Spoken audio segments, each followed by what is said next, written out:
us here. This is really cool. Yes. This is wonderful. Yes, thank you. If my hand's shaking, it's because I'm going a little hypoglycemic. I've tried to drink a little bit of wine to try to offset that a little bit. So, but I've been up since 3, and I flew all the way from El Paso, so I'm kind of ragged out here. I'm going to read the first and one of the last stories in this little chapbook. But I'm also going to start off with a couple of epigraphs, which I think is another way of framing it. One is sickened not only by the crimes that the wicked have committed, but by the punishments that the good have inflicted. It's Oscar Wilde. This is from William Styron, his wonderful book, Darkness Visible, for those of you who are depressed people.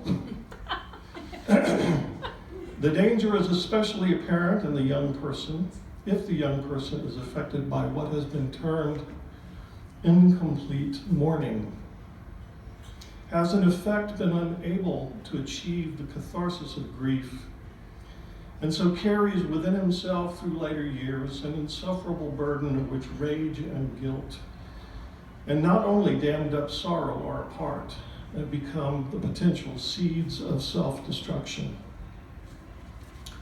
Okay, this is kind of a traumatic story, so hold on. Actually, somebody just wrote me and said they wanted to publish it in a book on writing flash, so I don't know, must have done something right. The Coat, January 1968. 7th grade, Mrs. Jaffrey's class, Lake Highlands Junior High. 3 years after my kid brother Jesse bled to death. It was always cold in Mrs. Jaffrey's class. It was always freezing in there. And every day I wore my coat to class, Mrs. Jaffrey told me not to.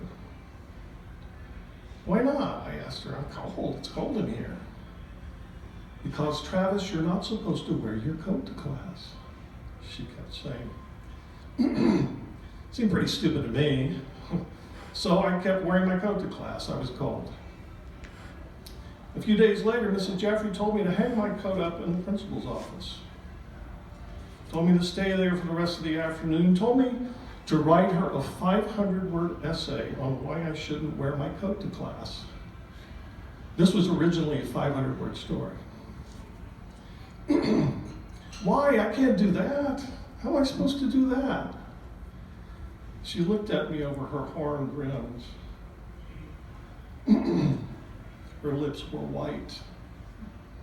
She had her arms folded, the north wind coming up off the practice fields. Outside, it glazed the window panes along the walls with ice. Be creative, she said. I sat in the principal's warm office and wrote 100 sentences on lined paper like the ones I'd written on the detention hall chalkboard for Mrs. Jaffrey after school. I will not wear my coat to class because someone might mistake me for a bear and shoot me. I will not wear my coat to class because I might sweat so much the class will flood and we'll all drown. I will not wear my coat to class because I might get so hot I'll catch fire and burn the whole junior high down. That kind of thing. It was more than 500 words. I never thought of writing as something I might do when I grew up. But maybe that's when it all started. I thought it was pretty creative. Mrs. Jaffrey didn't think so, though. Neither did my old man. Next day, he showed up outside Mrs. Jaffrey's class with my essay crumpled in his fist, checked me out of school, told me to put on my coat. It's in the principal's office, I told him. Leave it then, he said. It was cold outside, cold as Jesse's cheek, the last time I touched him in his padded bronze box at St. Patrick's. Ice coated the trees, the rooftops of houses, the windshields of cars parked along the curbs, the sidewalks, the streets. My father drove his GMC pickup truck too fast, dodging fallen tree limbs in the road, his truck sliding all over down to Pecan Park. My father told me to get out, told me to open the tailgate, told me to set the essay there on the tailgate in front of me, told me to bend over and read each sentence one at a time. There was a new 2x4 in the bed of the truck. The wood was white. My father picked it up, stood behind me. I smoothed the paper out, flattening as it flapped in the wind, and when I read the first sentence, my father hit me. By the way, this is actually based on something that happened.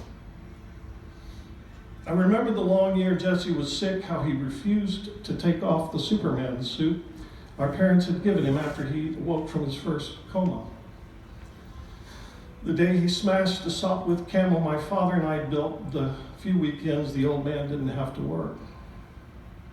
When I saw the biplane crumpled at Jesse's feet, just balsa wood and tissue paper, I didn't even think about it.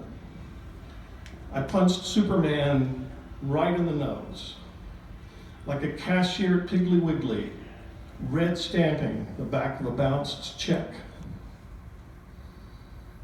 Then it came, my brother's bright blood. I was 10, Jesse was 3. After that, he was always bleeding. No platelets to clot, cancer of the blood, all that.